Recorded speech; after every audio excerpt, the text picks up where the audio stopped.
with donations. We've seen neighbors come forward with support. We've seen faith leaders open their doors for comfort, and people have showed so much love to each other during the most tragic of situations. We are a greater Minneapolis family. Annunciation is a huge part of that family. When tough times arise for families, those families stick together. We wrap our arms around each other. And that's exactly the kind of strength and resolve that has been shown over these last several days, and it won't stop. We are united in grief, we're united in action, and we're united in a shared resolve to make sure that we are showing the kind of love that is emblematic of the city that we are. In the coming week, we know there will be a lot of difficult emotions due to school starting on Monday for Minneapolis kids, and we will be there. Our safety teams will support, and we'll make sure that families both are safe and that they feel safe. There is a lot of work to be done. A lot of work is underway. And I also want to just take a moment to thank the press and the media for covering it through these circumstances. It's so critical that we have you to make sure that we're getting these communications out and they're as accurate as possible. So thank you. And with that, I'm proud to turn it over to Commissioner Todd Barnett, who has been so critical to the coordination of these responses. Commissioner. Good afternoon. I'm Todd Barnett, the Commissioner of Community Safety for the City of Minneapolis. Thank you, Mayor. We all know that a lot of folks are hurting from this week's events, but there is comfort, as we see our victims leave the hospital, and also comfort in knowing that there were so many heroic actions taking place this week to save lives. We all know that this could have been a lot worse if not for the heroic actions of the people inside the church and the first responders who ran into the church, into the scene. I specifically want to recognize all of those children who protected their friends from gunfire, and the school and faith leaders who ran into the church and to the scene without worrying about their own safety. Like the mayor said, this reminds us in the face of tragedy that there's strength, there's resilience, there's goodness, and there's love for each other. I want to acknowledge the outstanding coordination and collaboration from all of our city departments, our surrounding cities, the county, the state, and the federal partners, along with our community partners and nonprofit organizations. We cannot thank you enough. This demonstrates the impact that all of us can have when we're working together. Our Emergency Management Director, Rachel Sayre, joined us earlier this year, and I've watched her. She's hit the ground running. She has emphasized the importance of preparedness. She's also emphasized the importance of our response, the recovery process, and learning from incidents. She brings an international experience to responding to emergencies. Her leadership and her team's leadership and response were critical in helping victims and families in the community. Director Sayre has brought a new level of preparedness to our city. Director Sayre, thank you. Thank you, Commissioner. My name is Rachel Sayre, R-A-C-H-E-L, last name S-A-Y-R-E. I am the Director of Emergency Management for the City of Minneapolis, and I am also right now the Director of the Emergency Operations Center for the city. When I arrived to this role in the city, my mission was to ensure that we were prepared for whatever disaster or large-scale emergency would come our way. This week, we activated our city's Emergency Operations Center and emergency plans immediately. Our job when we do this is to provide services for the impacted families, as well as to provide resources for the first responders so that they can get their job done safely. We provided, in the immediacy of this emergency, food, water.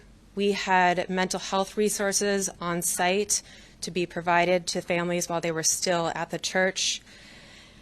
And going onward, we have continued to provide services and support, such as hot meals, things like mental health and spiritual support. We are providing pet therapy dogs as well. We are providing, most importantly, connections to resources that are going to help the family immediately and in the ongoing aftermath of this tragedy. If you were impacted, it's really important that you know this. If you were at the scene, if you worked in the church, if you were a neighbor that witnessed what happened, if you were a witness in the immediate area, you have the ability to access funds that will help you recover. These are managed through the Office of Justice Programs through the state, a great partner in helping make sure that you have access to these funds. You can find these funds on their website. These are going to help you get reimbursed for things like lost wages, for medical expenses, for childcare, accessibility. So we really encourage you, if you were impacted, to please reach out and avail yourself of these reimbursement funds and apply. We want to make sure you have access to those. And then finally, I'll just say we always want to make sure our community is prepared. And one of the best ways you can be connected to making sure you have the latest information is by texting MPLS alerts to 77295, and that is going to get you the most immediate information when we have severe life-threatening alerts that you need to be aware of. With that, I'm going to turn it over to our Assistant Chief Gators. Good afternoon, everyone. I am Assistant Chief Christopher Gators with the Minneapolis Police Department, CHRISTOPHERGAITERS. Just to let you know quickly here that we don't have any new updates as far as the investigation. I am here to speak operationally about what is taking place with the police department moving forward. Keep in mind, we understand that as parents, worshipers, officers within our law enforcement community, we understand the fears and concerns that so many of our community members have regarding what has taken place and what they're carrying within themselves right now. We recognize that people want to be reassured that our community is going to be safe, that our children are going to be safe. Those visiting and frequenting these facilities such as schools and worship facilities are going to be safe, and we take that very seriously. We're committed to doing everything we can to ensure that our teachers, administrators, along with, more importantly, our children coming back to school and those who are already in school are going to remain safe. We equally are committed to safety, and for those who are attending, we have volunteers within our schools. We have parents who come and volunteer. We have community members who come and volunteer, and we're committed to them and want to reassure them that we are doing everything in our power to make certain that you are safe and that your daily operations will continue as they have in the past, as you expect them to do, with the safety being brought by our police department. The Minneapolis Police Department has implemented round-the-clock extra patrols, which means that typically on the police department we have officers within districts patrolling areas. However, Chief O'Hara has made it well understood that we and our officers will be patrolling those areas more frequently than we have in the past. So in their downtime, where they will be patrolling facilities of worship, school facilities, and making certain that they're being seen and people are being kept safe. These enhanced patrols will remain in effect through September 5th.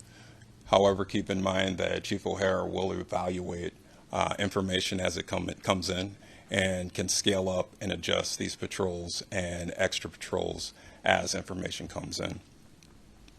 The Minneapolis State Patrol, Department of Natural Resources, and many Hennepin County agencies are also providing extra assistance with extra patrols for our city as far as public safety is concerned, and we are very much so appreciative of that. We cannot do this without our law enforcement partners and our community members. Patrols and through these agencies will continue through September 3rd, and again, those can be scaled up or back as information comes in.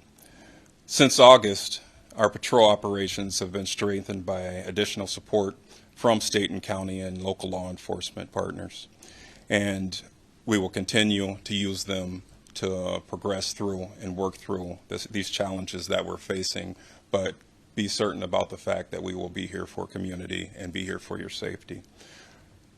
As far as our residents, please remember we'll always have you in our hearts and in our prayers, and we'll remember that when we're out and engaging and doing our operations, please feel free to come up and speak with us. Our officers are much so willing to engage with community members as they're keeping them safe. We ask everyone to remain vigilant. If you see something, please call. Things that you see out in the community, you're going to see it oftentimes before us. Obviously, we can't be everywhere, although we try, but we realize that with your partnership and community, you're going to see something, please call us, and we'll be right there for you. As far as this tragedy, we know that has shaken our city, our community. Many are concerned, but I will say this, we've learned through this challenge that we are a very resilient community. We're a community of people who care about one another. And unfortunately, through these incidents, it tells us time and time again that Minneapolis will remain strong. We will remain vigilant, and we will follow the leadership of our mayor and our chief of police, along with our commissioner, in the efforts of public safety to continue to make you and keep you safe. So please, when you see us out there, know that we're standing strong with you. We'll be there for you, and we cannot do this without you. We'll make this through together. Thank you. I'll turn it back over to the mayor. Any questions? When you talk about the extra patrols that are going to be happening over the next week or so, can you explain how you're going to be staffing that and how you balance the overtime with the need for mental wellness for the officers who respond to this? Yes. Great question. I'll turn it over to Chief Gators in just a second, but I want to start by thanking our partners from a number of different jurisdictions, from Hennepin County Sheriff's Office to the State Patrol, to a number of different cities that have stepped up to help us out. We know that our Minneapolis police officers experienced some pretty significant trauma in what they saw and what they had to do on Wednesday, and we want to make sure that they have the necessary time to recalibrate and rest. That's critical, and we have a job to do to make sure that our streets are safe and the police slots are properly staffed.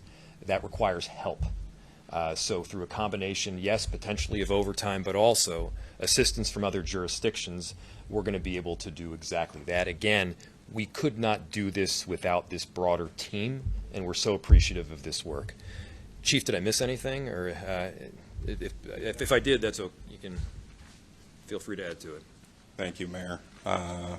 You hit the nail on the head. As far as our staffing with our police department, we will remain staffed with the assistance of our partners throughout the state, whether it be locally, county, statewide. We'll remain staffed to serve our citizens and give them the service that they are expecting from us. Assistant Chief Gators, two questions for you. One follows to that. I know you said the timeline is fluid in terms of how long these extra patrols will be out there. What went into the decision to have that timeline be September 5th and not potentially having it be longer? Great question. The question was, as far as the staffing, what went into consideration for making a September 5th ending period? As you said before, this is fluid. At some point, we have to give a date just for operational purposes of when operations may end. It's a date. The chief is well aware of information that comes in, and dates can be adjusted, and they will be adjusted. I just want to make it very clear that we will be staffing our officers with assistance from our partners in law enforcement, and those dates are fluid. They can be adjusted, and they will be adjusted if need be. Second question for you. On Wednesday, right after the shooting occurred, we saw dogs and officers walking throughout backyards around the neighborhood. Was there ever any sort of explosive device found at the church or around the scene? And the question was as far as officers and K-9 officers and K-9s around residential areas and buildings in the area where there explosive devices located. Investigatively, I don't have any information to indicate that that is the case. When and if we do come across that, that will be updated by the chief to all of you. At this time, I don't have that information. Assistant Chief, I know you said no questions about the investigation, but just so we're on the record asking this. The chief said yesterday this hadn't happened. Can you tell us, have investigators been able to talk to the shooter's mother at this point? I can tell you this, through working with our partners with the Bureau of Criminal Apprehension of Minnesota, there has been conversation, and I am not at liberty to go any further than that. Can you say whether she's here in Minneapolis or the area? I am not at liberty to go any further than that, but I do appreciate the question. I have a Thank you. question for Director Sayer. How much is in this fund that is available for mental health programs and aid to people who need it? And the second part of that is, are there controls in place to keep an eye out for potential fraud, people ripping it off? Yes, so the question was about the fund. The fund's name is the Minnesota Crime Victims Reimbursement Program, and it is run by the state's Office of Justice Programs. So I would completely have to defer to them on all of those questions about the amount and procedures in place. Just wondering in terms of the quick response that we've heard so much about over the last few days and the changes that you made since 2020 to improve emergency response.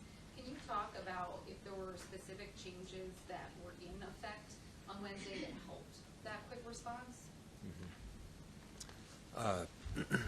Yeah, before I answer that question, there's a couple of other things I wanted to touch on. From the very earliest moments, we were getting outreach for enabling additional support.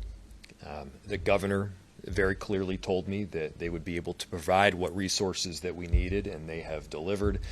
The sheriff, DeWanna Witt, was also very clear that she was ready to step up and help, and they certainly did.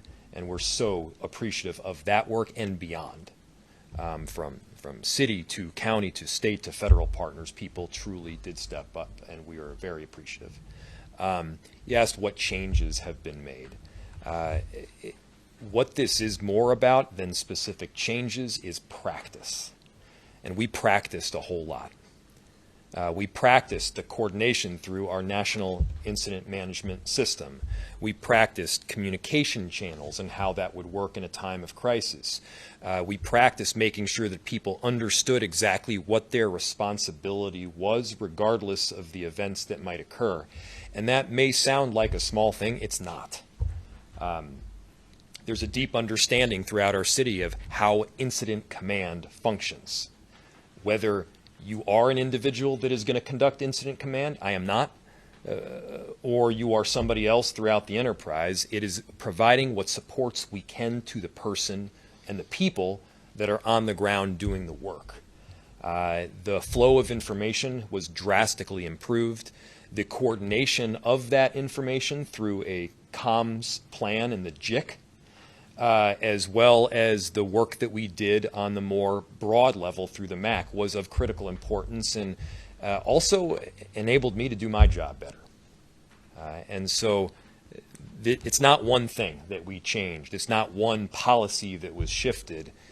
It's a whole lot of practice, again, that culminated with bringing over 70 people, 70 leaders from the city out to Emmitsburg, Maryland, to practice again and again over a series of days simulations to make sure that when something does go down, we're ready. And, look, crises occur in this world. Emergencies are getting all the more frequent, and so we collectively felt that this was very important. Assistant Chief Gators, can you talk about if there's going to be any collaboration inside schools with security staff during that period that you mentioned before, from now to September 5th? Currently, and the question was whether or not there'd be collaboration with security staff. And are you talking about at Annunciation, or are you speaking with in schools in general? Schools throughout the city. Yeah, it is through operations with the police department. Communications, conversations are frequently held with our safety and security within our school systems with the police department. We work jointly on efforts to help secure and make our children and faculty members and those who are visiting schools safe. Those will continue, and the expectation is that they will continue as well with our operations side of our police department and patrol. Just a question for the Assistant Chief. Do you know how many officers are taking advantage of resources that responded to Annunciation, and also how long is the rest of the recovery for before they go back on the street? Thank you for your question. The question is if our officers are taking advantage of our wellness programs, and they are. Our officers in large number is very different than many, many years ago when I came on the department. It is pleasing to see the number of officers who are taking advantage of this. This is something that our city has worked very hard with the police department on, and from the mayor on down, this is something that is encouraged with our officers, and they are taking advantage of it. The amount of time for each and every officer will be different. It depends on what the officers need, but we rest assured that we are here to make certain that they get what they need. And if that's the resources of experts within our wellness program, they're there for them. If that's time, we'll give them as much time as they need to make certain that they can come back very healthy. We're going to do 2 more questions. Just a quick question for the Assistant Chief. Have you determined at this point what time the shooter arrived at the church, and if this person had done surveillance of the church in the days, weeks, months prior to the shooting? And the question is whether or not we have the time, and whether or not the time of when the shooter arrived, and whether or not surveillance was done on the facility. At this time, I don't have that information. When that information is available and we're able to give that to you, we definitely will. We're hearing about people in the shooter's past, I mean, dating all the way back to middle school. We're talking about, I don't want to use the legal term red flags, but like warning signs. And we're sitting here talking about emergency management, but then there's also prevention. Can you say whether warning signs were missed in this case, based on what you know right now? And the question is whether or not warning signs have been missed regarding the person who committed these very heinous acts. Those are investigative details, and we'll leave them in the investigation until we're able to give that information to you. The investigation it's very important that the steps of the investigation are followed and information comes out as we can actually disperse it. However, it's a very good question. However, at this time, we're just unable to give that information out. We're following the leads of the investigation, and eventually it can be packaged up in a way that is easier to comprehend, and I'll be able to explain it at this point. Just real quick, are the extra patrols focused on private or public schools, both, and Catholic or all religious institutions? Very good question. The question was whether our extra patrols are focused on all schools and all religious institutions. Yes, all inclusive. Any religious facility, we are trying to make certain that we have all of those facilities. And we have a long list of facilities, but we're making certain that we have all of them where within our city that our district officers are able to give extra patrol to, and to our schools as well, private and public. Thanks, everybody.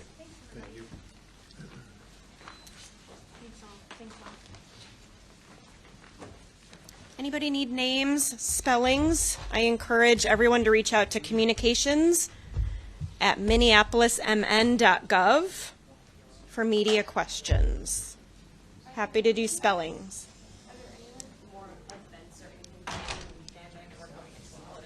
Yeah, news conferences, any kind of release of information will be done as needed. Nothing set. But like nothing's set right now. Nothing's set right now. What about like community-wide, like vigils? I know you guys have the extra patrols, but like mental health stuff, is that going to be open over the weekend, or is there going to be any more sort of vigil that you know of, or? Not that I'm aware of. But as soon as we know anything, we've got a place on our website too that